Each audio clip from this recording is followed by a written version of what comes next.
and this demand quantity demanded will be for a specified period of time, which can either be a day. Demand quantity demanded can either be for a day, for a month, for a year. We may say that what is the monthly quantity demanded of a glass of water, what is the monthly quantity demanded of a bottle of water in a particular market. So there must be some willingness to purchase, ability to purchase. It means the buying power or the purchasing power, and that must be for a specified period of time and must be at a specified price. So the quantity demanded is an amount per unit of time. For example, the amount per day or amount per month, amount per year, amount of any commodity, service or a resource per day, per month, per year is called demand. And the four factors which are important in explaining the quantity demanded are willingness to purchase, ability to purchase or the buying power, and that must be for a specified period of time, that must be at a specified price. So these all things combined makes the concept of quantity demanded clear. So how the quantity demanded or the demand is represented in economics. In economics, we usually use demand schedule and the demand curve to elaborate or illustrate the concept of quantity demanded and their relationship with the price, which is called the demand. So demand is basically a relationship between the quantity demanded and the price of a good, where all the influences or all the other factors influencing the buying plan of a consumer assumed to be constant. It is a fundamental assumption of every economics law or the theory that when we are studying some particular factors or the relationship among two variables, we assume that all other influencing variable are kept constant. So demand can either be illustrated by a demand schedule, which is simply a table, and can be represented by the demand curve, which is the graphical representation of the concept of demand and price. So demand schedule is a list or a table of the quantity demanded at each different price, when all the other influences on the buying plan are kept or assumed to be constant. We assume that all other influences on the buying plan remains the same. And similarly, graph demand curve is the graphical representation of the relationship between the quantity demanded of a good and its price, when all other influences are kept constant. So here on the left side we are represented a demand schedule, which is a type of two column table. In first column we are saying the prices of a bottle of water in dollars per bottle, and second column we are representing the quantity demanded of the water bottle per day. So at point A, and on the right side we have a graph or the chart where on the y-axis we assume the price of a water bottle, which is measured in terms of dollars per bottle, and on horizontal or the x-axis we have taken the quantity demanded of bottles per day. So point A, it is assumed that the price of a bottle of water is $2, and whereas the corresponding quantity demanded of bottles per day is equal to 0. It assumes that if the price of a water bottle is $2, then a certain person, we may say Tina's demand for per day water bottle is 0, because she might not be willing a bottle of water at $2. And now we assume that the price of water bottle declines from $2 to $1.5 or the $1.50. So when the price falls from 2 to $1.5, the quantity demanded is one bottle per day. For we say for Miss Tina, the quantity demanded of a water bottle is $1 a day, one bottle a day on a price of $1.5. Now at point C, if the price of water bottle falls from $1.5 to $1, the quantity demanded of water bottle a day becomes 2 bottles per day. And if it is assumed the price further falls or declines to 50 cents per bottle, then the quantity demanded of water bottle becomes 3 bottles per day. So on a right side on a chart or graph, if we combine all these points from A to D, we get a blue line or the curve which can be said as a demand curve for Tina or the water bottle for a day. It actually shows the relationship between the price of a bottle and the quantity demanded of the water bottle per day. So what we learned in the previous diagram was the individual demand curve of Tina. Now what is about the market demand curve? Market demand is the summation or the aggregation of the demands of all the buyers in a market. It means the market demand curve is horizontal sum of the demand curves of all the buyers in a market. In a particular market, there may be one, two, or three, or the four, or as much as possible a number of buyers can be. So the market demand is the horizontal sum of all the demand curves, individual demand curves. For instance, here in the upper left corner we have the demand schedules of Tina and Tim. At the price of $2 per bottle, Tina's demand is 0, quantity demanded or bottles per day is 0, and similarly the Tim's demand is also 0. But if the price falls from $2 per bottle to $1.5 per bottle, then the Tina's demand becomes the 1 bottle per day, whereas the Tim's demand is still 0.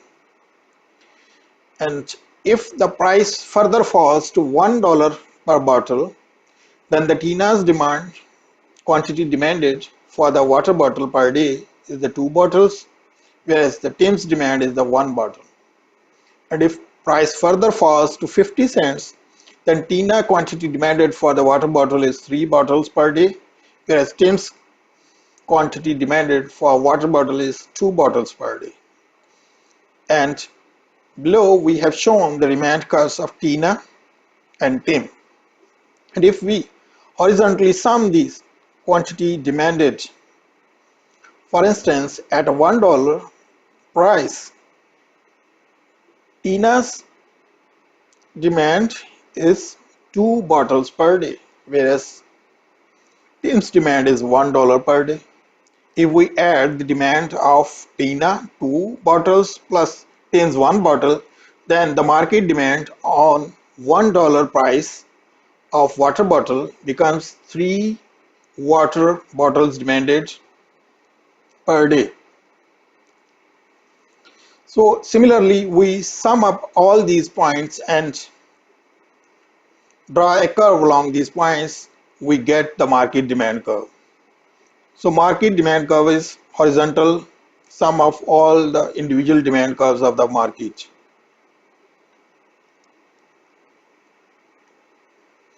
So the next concept, what is meant by the change in demand and what is meant by the change in quantity demanded.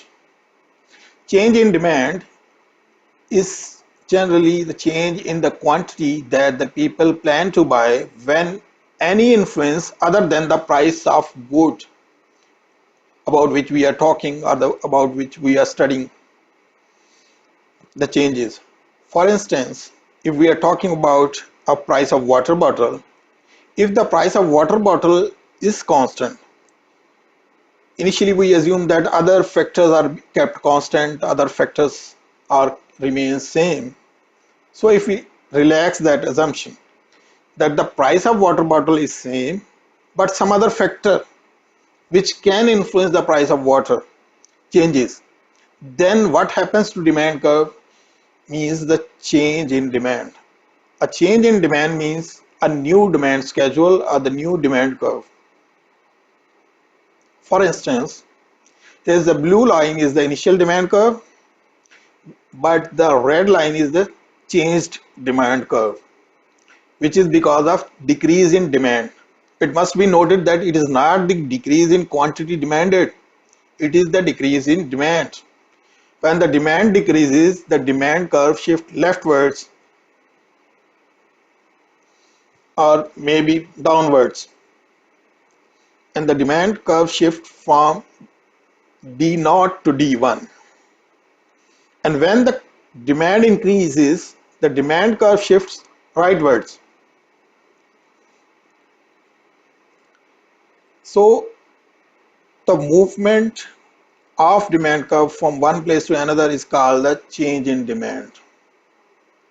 The main influence on the buying plan that can change the demand or price of the related goods. Related goods mean either the price of close substitute or the price of the complementary goods or the complement. So the other factor may be expected future price of the same commodity or the good, income of the consumer or the buyer, expected future income of the buyer and the availability of credit, number of buyers in a market if changes, that can also change the demand. If the preferences of the consumer or the buyer changes, that can also change the demand. So how the price of related good changes the demand? The related goods, the first concept in the related good is the substitute. The substitute is a product or the good that can be consumed in place of another good. For example, the two fruits can become can be a substitute. For example, apple and oranges. You both satisfy the same need, both fulfill your same need, both are the food item, both are the fruits. So they can be considered as the substitute. If the demand for a good increases, the price of its substitute rises. For example, if we are talking about the demand curve of apple, but the price of its close substitute is orange. If the price of orange increases, the price of substitute, which is the apple, also increases because the consumer will shift from oranges to apples. So the price of apple will, the demand of apple will rise. Similarly, if the demand for a good decreases, the price of one of its substitutes falls. Similarly, another concept in the related good is the complementary or the complement good. The complement is a good that the consumer with an that are the consumed with another goods. For example, ice cream and the fudge sauce are the complements because the fudge sauce are consumed with the ice cream. So demand for a good increases if the price of its complement falls. Similarly, demand for the good decreases if the price of its complement rises. Another factor which may influence the demand curve or the demand is the expected future prices.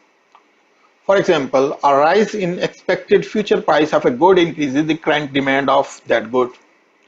For example, if we talk that we have information that the petrol prices are going to increase by the next month, then the demand for the petrol will increase this month. Similarly, if the price is expected to fall in near future, for instance, the price of the petrol is assumed to be fall in the near future, then the demand for the fuel or the petrol will decline for this month. Here, this can be the expected future price of the consumer if we have assumption that next month a huge shipment is coming to our country from some outward, which will decline the prices of the computers in our country. Then we may hold our demand for the computers for a month until the future prices. We will wait for the future prices, declined prices of the computers in the market. And similarly, another important factor is the income, which may influence your demand. And the income is related to price in a two-way. Actually, there are the two concepts of the good. One is the normal good, one is the inferior good. So the effect of income on the quantity demanded is dependent upon the type of good, whether it is normal good, whether it is inferior good. So by normal good in economics, we means a goods or a product which for which the demand increases if the income increases. Normally, for the normal goods, the consumer like to buy more products, the more of that commodity if his income increases because now his affordability or the buying power is higher. So he can purchase more of that commodity in case of normal good. But in case of inferior goods, is a good which for which the demand decreases if the income of the buyer or the consumer increases and the demand increases if the income decreases. Here we assume that if the buying power or the standard of living of a consumer increases with the increase of income, he would like to shift from inferior to normal goods or superior goods. Similarly, the expected future income of a consumer or the buyer and the availability of credit to a buyer or the consumer also affects the demand for a certain product. When the income is expected to rise or increase in the future, or when the credit is easy to get because of low cost of borrowing, the demand for goods increases. And similarly, when income is expected to decrease in near future or the credit, it becomes hard to get the credit due to increase in the cost of borrowing, the demand for the good, some good may decrease. So the expected future and the availability of credit also affects demand. And another factor is the number of buyer, which may influence the greater number of the buyers in the market, the larger the demand for any good. For example, there is the influx of some migrants from other cities to a particular city, then the demand for a certain product might increase in that city because of the number of the buyers. Similarly, preferences, the change in the preferences also affect the quantity demanded and the demand. When the preferences changes, the demand for a one item increases and the demand for another item may decreases. When the consumer preferences changes due to certain availability of new research, new information, or maybe any other reason. The preferences change when the people become more informed or the new good become available or new technology comes. So your preferences change towards the highest technology or the upgraded technologies. Similarly, change in the quantity demanded. The another most important concept initially I discussed is that the change in quantity demanded versus the change in demand. So we discussed that the change in demand means the shift in demand curve. Either it is leftward shifting at the rightward shifting of the demand curve, this is called the change in demand. Whereas the quantity demanded, change in the quantity demanded is the change in the quantity of a good that the people plan to buy, which results from a change in the price of that product or that commodity or the good or the service or a resource. Whereas the change in demand, we already discussed, is the change in quantity that the people plan to buy when the influence other than the price of the commodity or the good we are talking about.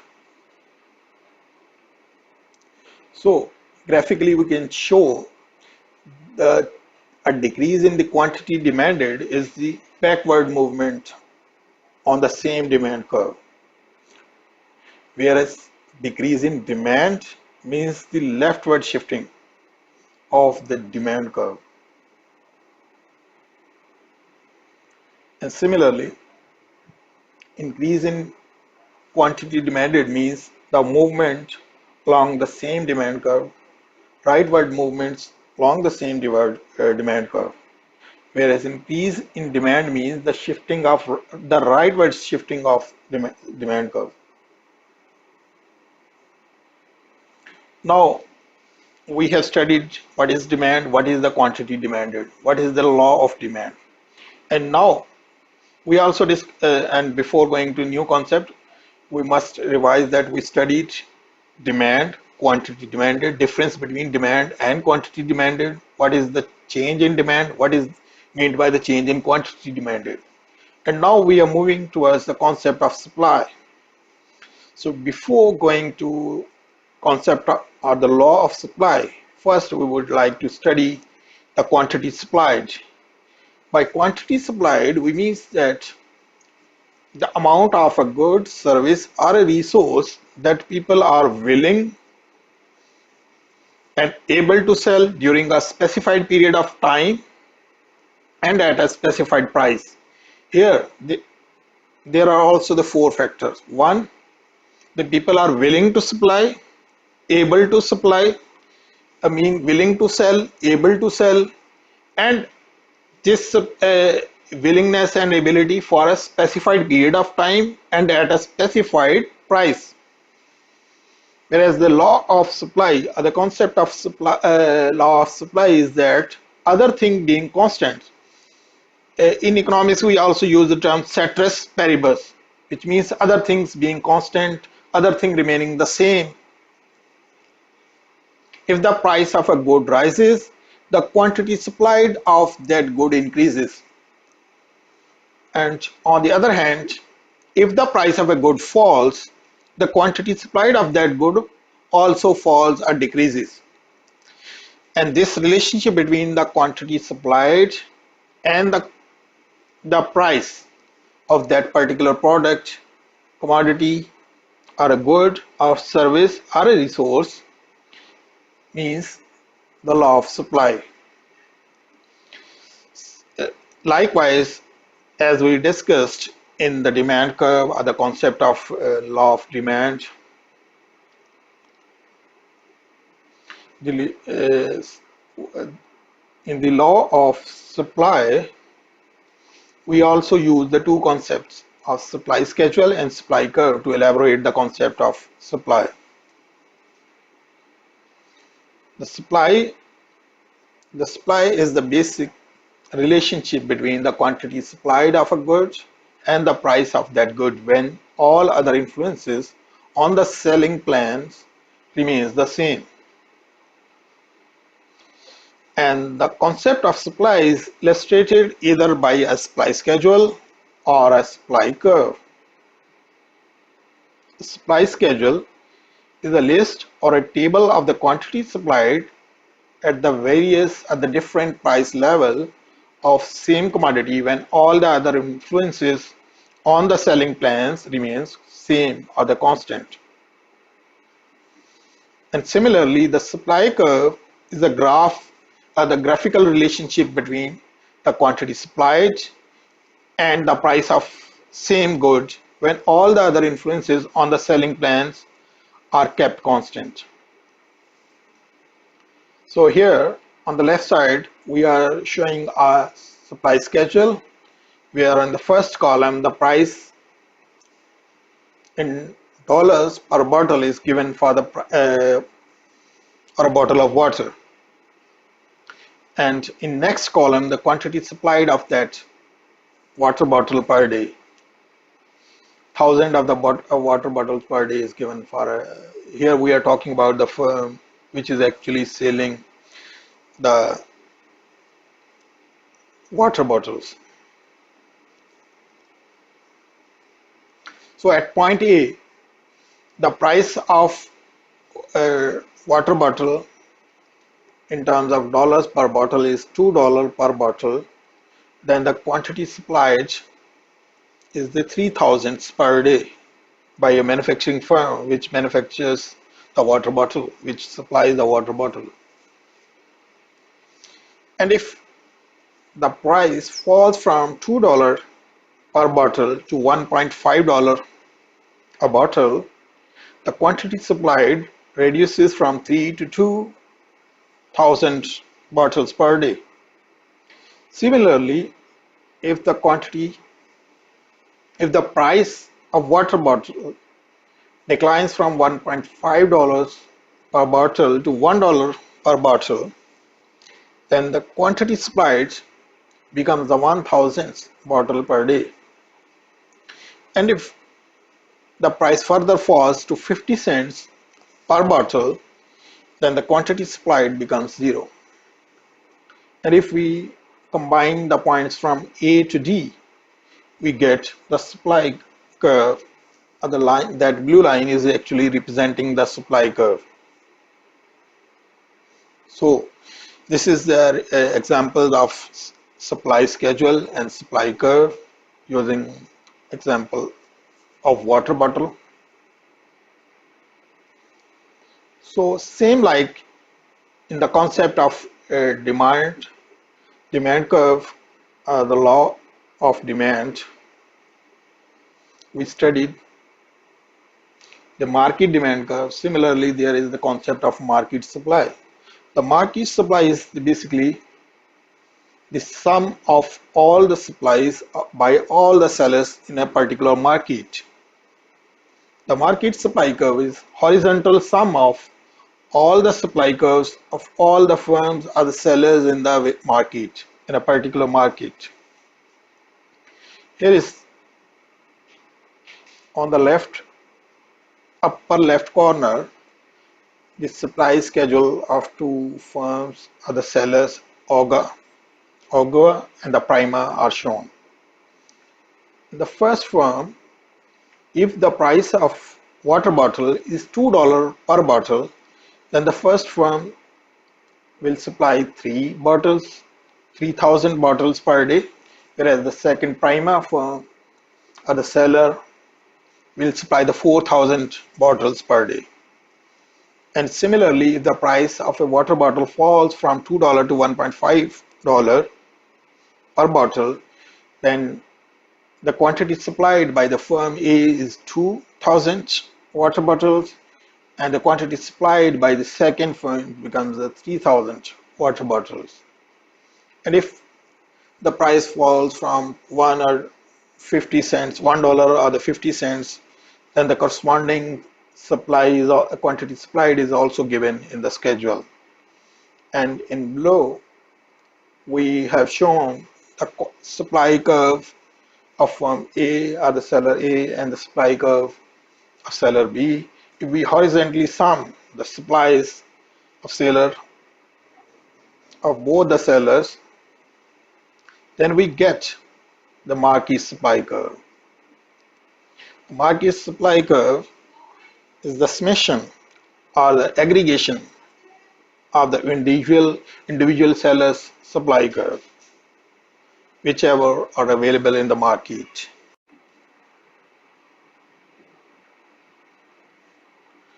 So the next concept is the change in supply, which is the same like the change in demand we studied previously.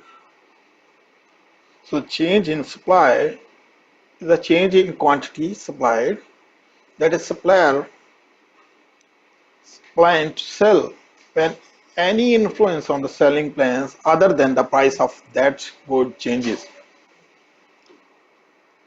And the change in supply mean that there is a new supply schedule or the new supply curve. It is basically the shifting of supply curve, either leftwards or the rightwards.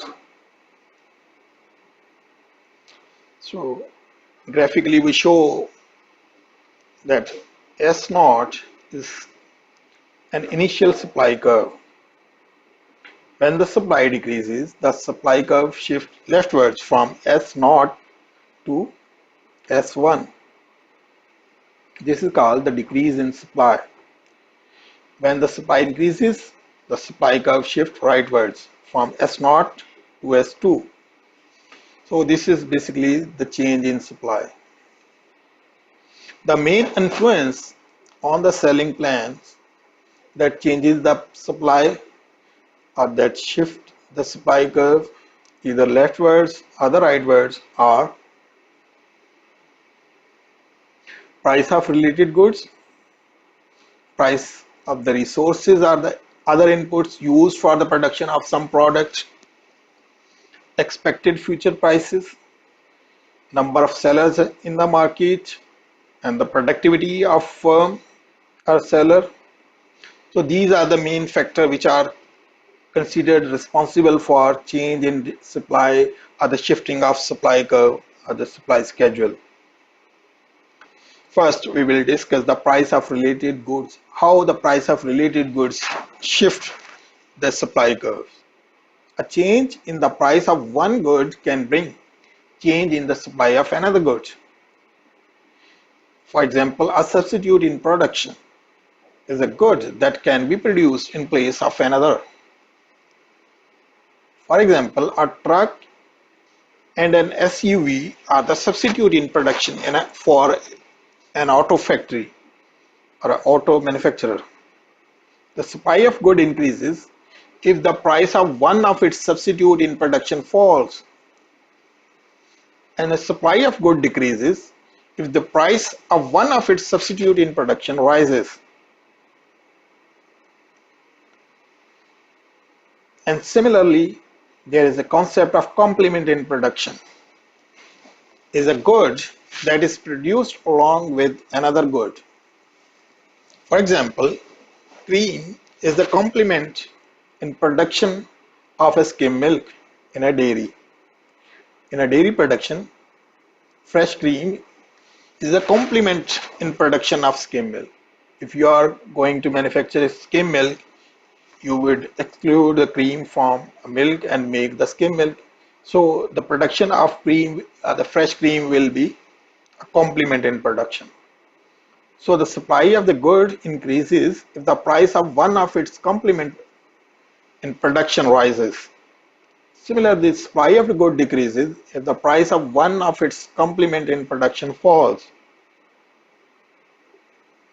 So the other factor which may influence the supply curve, which may shift the supply curve, is the price of the resources or the inputs used for the production of that price. For instance, the resources and the input prices influence the cost of production. And the more of it cost to produce a good, the smaller is the quantity supplied of that good. So the expected future price also affects the supply curve or the supply schedule. So if the expectation about the future price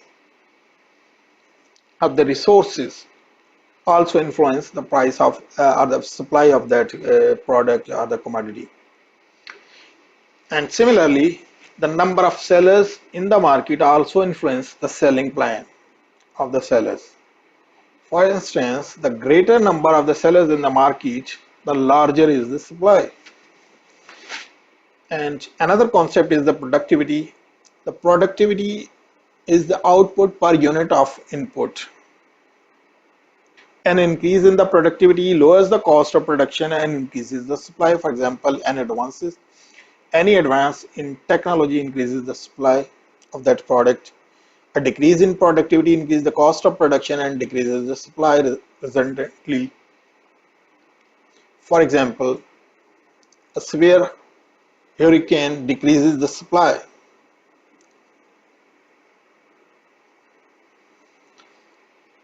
Now we will discuss the change in quantity supplied versus the change in supply. We have already discussed the different assumption of change in supply. Now what is meant by the change in quantity supplied? A change in quantity supplied is a change in a quantity of a good that suppliers plan to sell that results from a change in the price of goods. It is actually the movement along the same supply curve or the same schedule, whereas the change in supply is the change in the quantity that suppliers plan to sell when any influence on the selling plan other than the price of that commodity.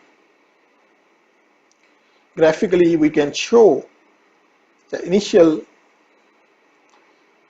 quantity supplied is red dot. When there is a decrease in quantity supplied, if a price of a good falls, other thing being constant, the quantity supplied decreases. So quantity decrease in quantity supplied means the movement on the same supply curve, downward movement of the same on the same supplied curve.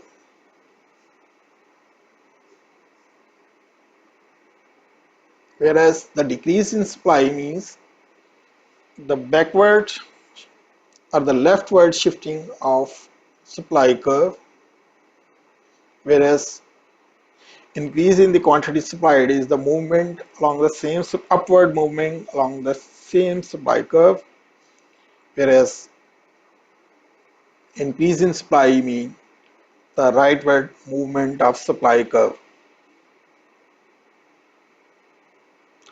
So this was all about the concept of demand and supply, and I would like to thank all the viewers who were listening this lecture, and thank you very much for listening our lecture, and I would request to keep watching this channel and please subscribe for getting updates on our new lecture.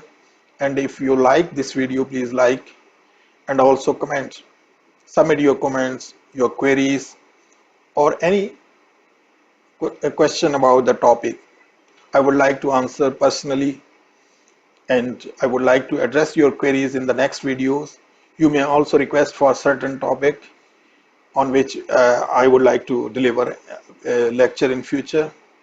So I am very thankful for you to giving time for listening this lecture.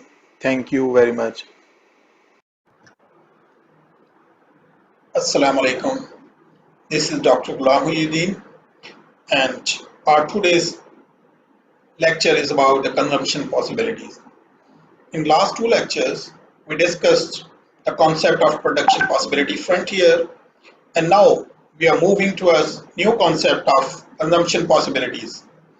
Consumption possibilities or the consumption possibility means what is the maximum limit or the frontier to the consumption choices of a consumer, that how much he or she can consume depending upon his available budget and the prices of the goods and services which he or she wants to consume. The concept of consumption possibilities is elaborated using the budget line. So the budget line is a line on the curve that describes the maximum limits to the consumption choices which are available to a consumer depending upon consumer's budget and the prices of the goods and services he or she wants to consume. So now we elaborate this concept using some example. We assume that the Mr. John has the budget of $4 a day to spend on two commodities or the two products, which are the bottled water and the chewing gums. And the prices of these commodities are the fixed. The price of water is $1 a bottle, and the price of what chewing gum is the 50 cents. per pack. Now, look this concept graphically. The figure 1 shows the John's consumption possibilities. We assume that he has $4 a day to spend on the two commodities. Let's assume that he spends all of his budget on, on the consumption of chewing gums, the packs of chewing gums. How much he can purchase the packs of chewing gum using the $4, which is the maximum budget for his daily consumption. So if he has the $4, he can either purchase or consume 8 packs of chewing gums, or he can consume 4 bottles of the water.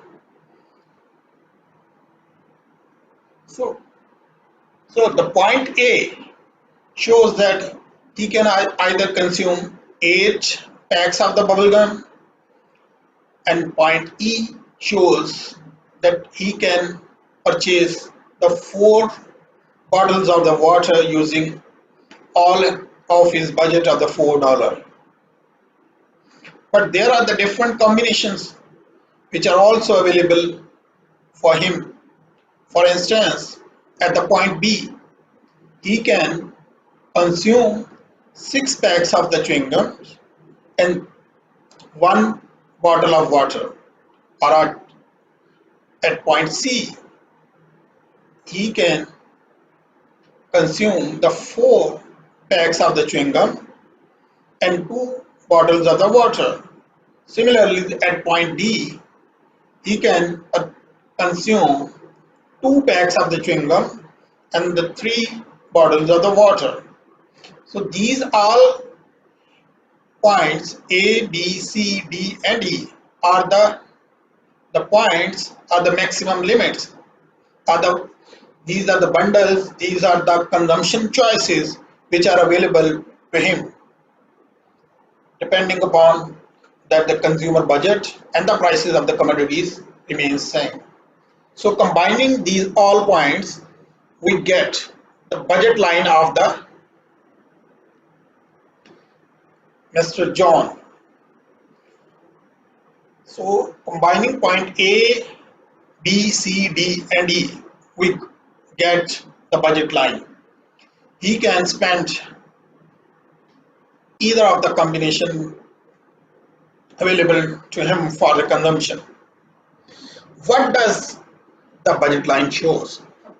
You must remember that under production possibility frontier concept, we discussed that the production possibility frontier shows the efficient point of production, and some other concepts are also elaborated using the production possibility frontier. Similarly, consumption possibility curve or the budget line also a frontier between the affordable and non-affordable points of the consumption. That what is affordable and what is unaffordable. It separates the two type of the combination of the consumption choices which are available to Mr. John. For instance, the shaded area under the curve, all the points below the curve or on the curve are affordable to Mr. John that he can consume. And all the points beyond this budget lines are the unaffordable for Mr. John. So now we will discuss about how the budget line changes. What are the factors which changes the budget line? In last example, last slide, we assume that the budget of the consumer, which is the $4 for Mr. John per day, is the fixed. Now we assume that the budget of the consumer changes. For instance, we assume that Mr. John's budget is declined to $2. Now he has the $2 a day to spend on two commodities. What will happen to his budget line? Previously he was able to purchase 8 packs of the chewing gum using the budget of $4. Now he is able to purchase only the 4 packs of bubble gum or the chewing gum using the budget of the $2. Similarly, previously he was able to purchase the 4 bottles of the water. Now he is able to purchase the 2 bottles of the water. So what happened to the budget line? If the if the income or the budget of the consumer declines, the budget line shift leftwards. And the slope, but it is important to note that the slope of the budget line does not changes because the price haven't changes. Now assume that what happens if the budget of the consumer is increased. For instance, we assume that now the Mr. John has the budget of $6. His budget line now shifted rightwards, but the slope of the budget line is constant, the similar as that of the previous, because the slope of the budget line depends on the prices, which we'll discuss in the next slides. So what will happen if the prices of the commodities or the products or the goods and services which a consumer wants to purchase changes? For instance, we assume that if the price of one good rises, when the price of other goods and the budget remains the same, what will happen to the budget line? Now the consumption possibility shrinks. The, the, and on the other hand, if the prices of the good fall, when the prices of other goods and the budget line remains the same, now the consumption possibilities expands for the consumer.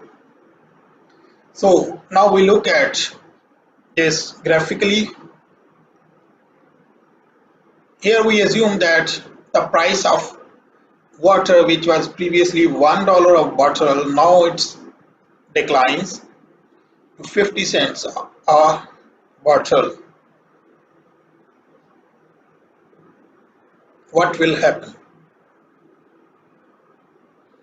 Now the budget line rotates outwards and become less steeper.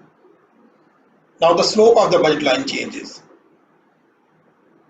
because the price of water bottle changes. Now he can consume either 8 packs of the chewing gum or the 8 bottles of the water. So his the consumption choices or the consumption possibility expands. And what happens if the price increases? Again, on the initial budget line, the price of water was the $1 a bottle, and when the water price rises from $1 to $2, the budget line rotates inwards, and now the consumption possibilities reduces or shrinks. So the prices and the slope of the budget line are interrelated. The slope of the budget line depends on the prices. You have just seen that when the prices of the one good changes and the prices of other good remains the same and the budget is also same. What happens to the budget line? Only the slope of the budget line changes. So we can say that the slope equals rise over run. And this is all about today's lecture. Thank you very much for listening.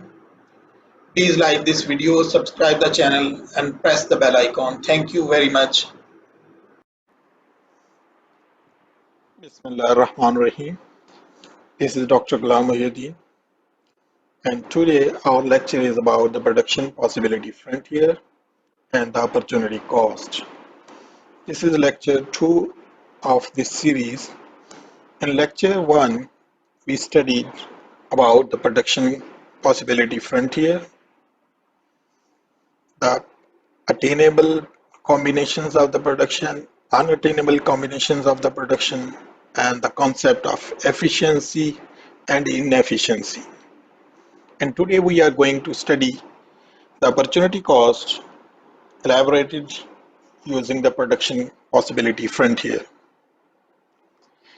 Before starting our today's lecture, first we must revise our diagram which used in the previous lecture, which we are gonna use in today's lecture again. In previous lecture, we have taken the example of production of two commodities or the products which are DVDs and the cell phone. On x-axis, we have taken cell phone and y-axis we have taken the DVDs. Both are million per year. We assumed that an economy using all of its resources, its factor of production, given the fact that the level of technology is also fixed, can either produce DVD or cell phone or a combination of both. And we have taken these combinations of the production of DVDs and cell phone, and by combining these all combinations, we got the production possibility frontier represented by blue line. So now we are going to study the opportunity cost. If we talk about our previous example, the opportunity cost of producing cell phone are the decrease in the quantity of DVDs divided by increase in the number of the cell phone if we move along the production possibility frontier. We can depict this by the figure also. This figure or graph shows that right now we are at point A. We are producing 5 million DVD with no cell phone. Cell phone production is zero, whereas all the resources are being used for the production of DVD, which is the 15 million DVDs per year. So now if we move along the production possibility frontier from point A to point B, we get 1 million additional cell phone, but on y-axis we have to forego or we have to leave almost 1 million DVDs. The production of DVDs dropped from 15 million to 14 million. This shows the decrease of DVDs 1 million and increase in the cell phone is equal to 1 million. So there is the opportunity cost of one DVD per one cell phone. And if we continue moving along the production possibility frontier and we move from point B to point C, we get 1 million additional cell phone produced, whereas 2 million DVDs we have to forego, and the production of DVDs dropped from 14 million to 12 million. In this case, the opportunity cost of one cell phone is equal to 2 DVD. And if we continue moving along the PPF and we move from point C to point D over production possibility frontier, we get 1 million additional cell phone, and now we have to forego 3 million DVDs. In this case, the opportunity cost of one cell phone is equal to 3 DVDs. And if we move from point D to point E, now the opportunity cost are 4 DVDs per cell phone. And finally, if we move from point E to F, the opportunity cost now are the 5 DVDs per cell phone.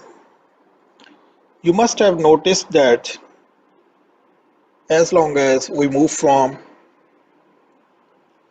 the production of DVDs to the production of cell phone, our opportunity costs are increasing. This can be shown by this diagram. The opportunity cost when the production of cell phone is equal to 1 million, the opportunity cost is 1. And if the production is 2 million cell phones, the opportunity cost are 2. Similarly, if the production 3 million, then the opportunity cost are 3 DVDs per cell phone. Same is the case if we produce 5 million cell phone, the opportunity cost of one cell phone is equal to 5 DVDs.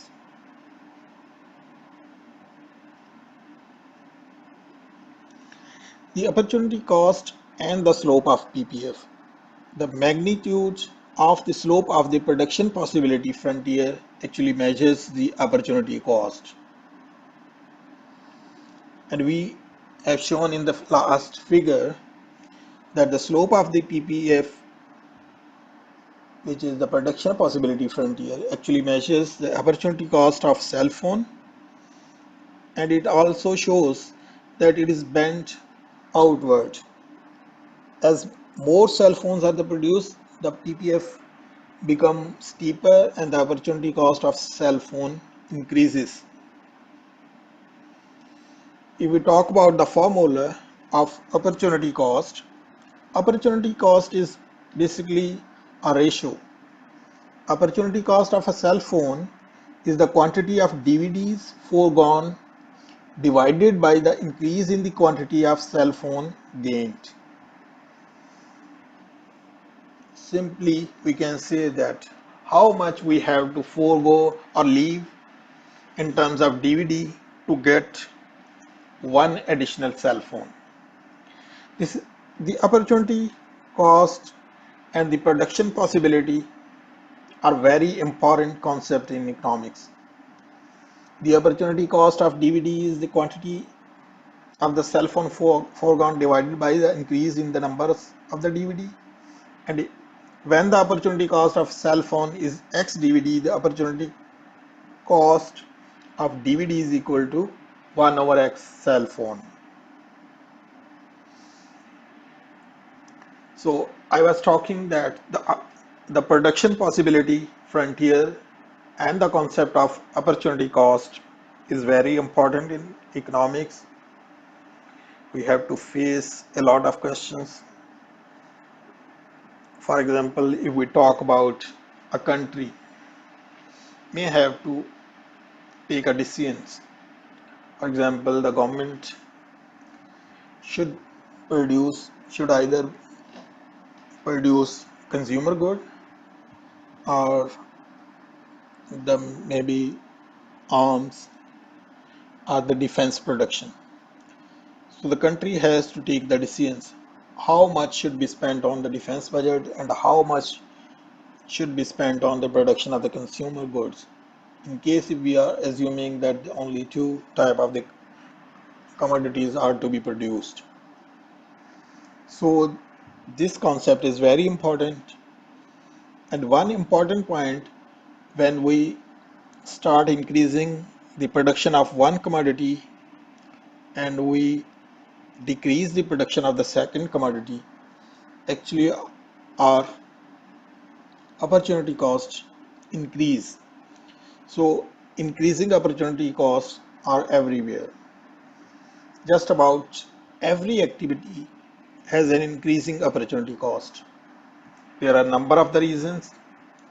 So this is your homework, those who are listening, that you should search over internet and libraries that why the opportunity costs are increasing everywhere, why the every activity has an increasing opportunity cost.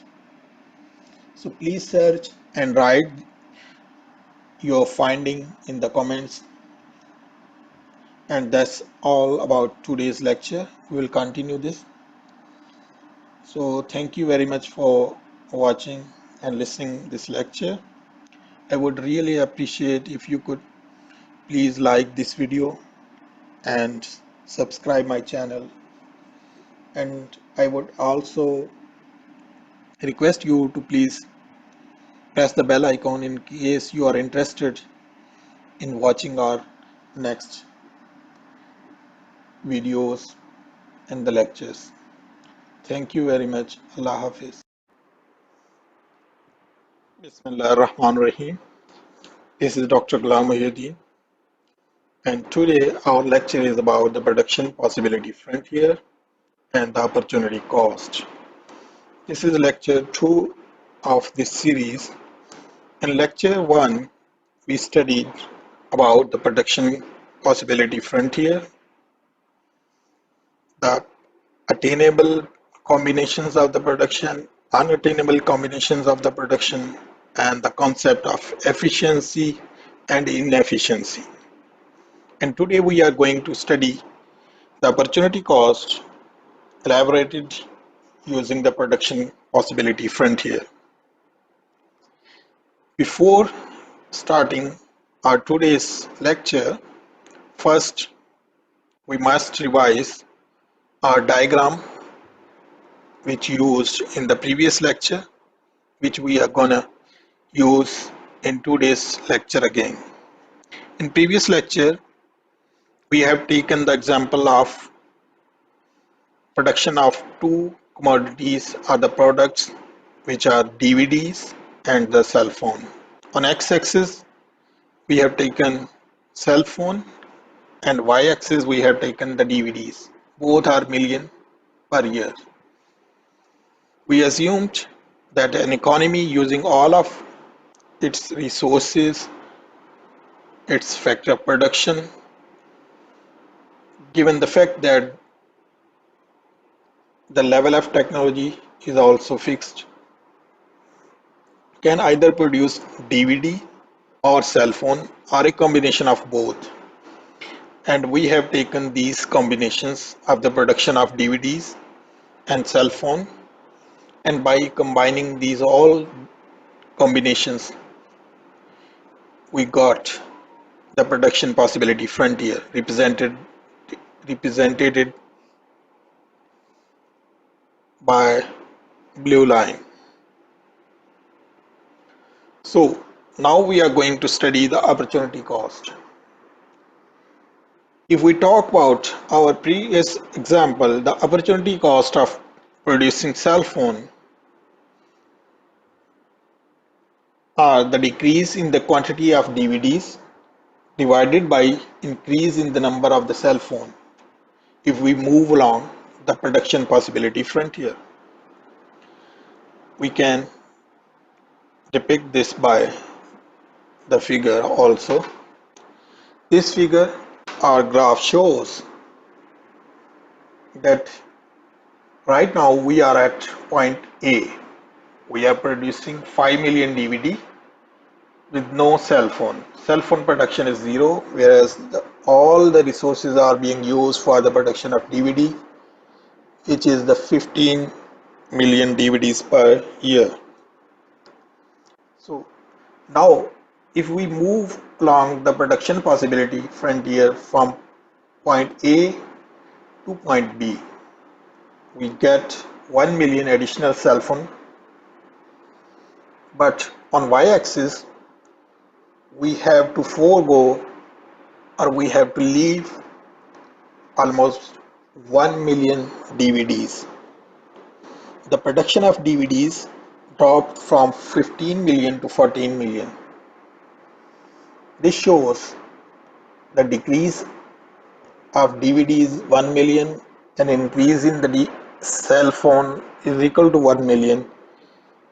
So there is the opportunity cost of one DVD per one cell phone.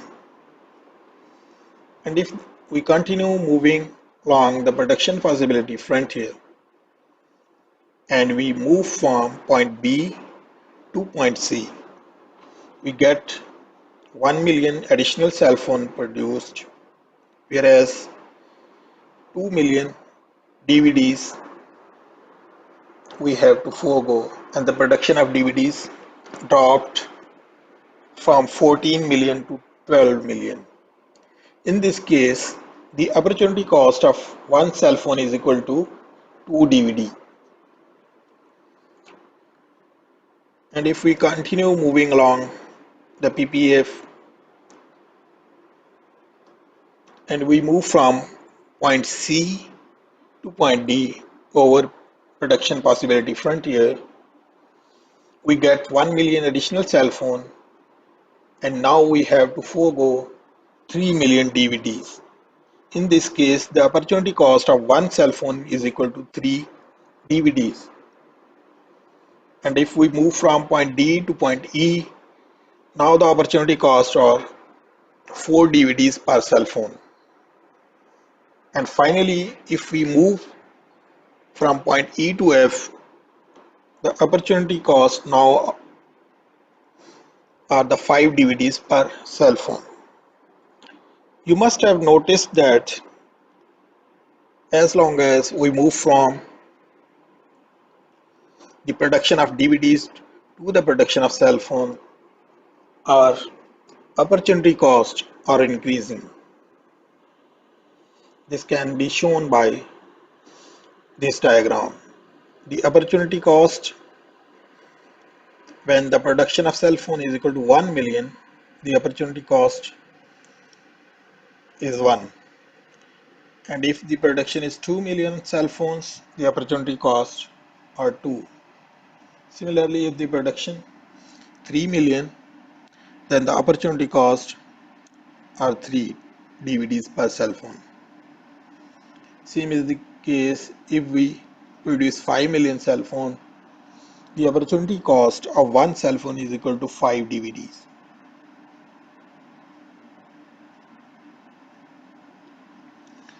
The opportunity cost and the slope of PPF.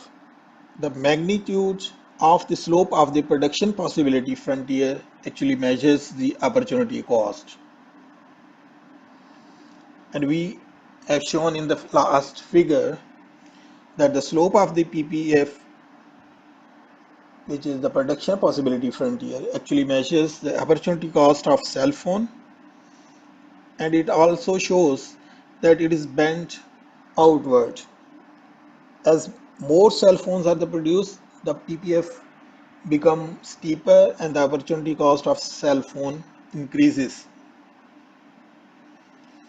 If we talk about the formula of opportunity cost is basically a ratio. Opportunity cost of a cell phone is the quantity of DVDs foregone divided by the increase in the quantity of cell phone gained.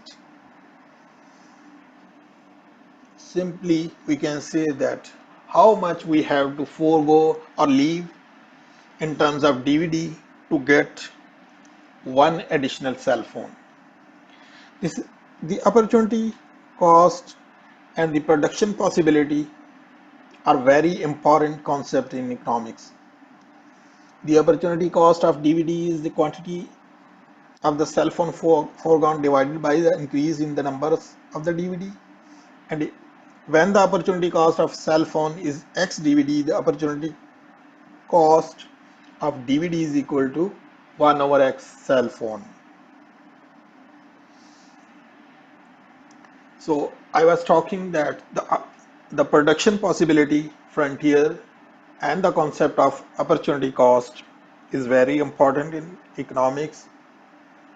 We have to face a lot of questions. For example, if we talk about a country may have to take a decisions. For example, the government should should either produce consumer good or the maybe arms or the defense production. So the country has to take the decisions how much should be spent on the defense budget and how much should be spent on the production of the consumer goods. in case if we are assuming that only two type of the commodities are to be produced. So this concept is very important, and one important point, when we start increasing the production of one commodity and we decrease the production of the second commodity, actually our opportunity costs increase. So increasing opportunity costs are everywhere. Just about every activity has an increasing opportunity cost. There are a number of the reasons. So this is your homework, those who are listening, that you should search our internet and libraries, that why the opportunity costs are increasing everywhere, why the every activity has an increasing opportunity cost. So please search and write your finding in the comments. And that's all about today's lecture. We will continue this. So thank you very much for watching and listening this lecture. I would really appreciate if you could please like this video and subscribe my channel. And I would also request you to please press the bell icon in case you are interested in watching our next videos and the lectures. Thank you very much. Allah Hafiz.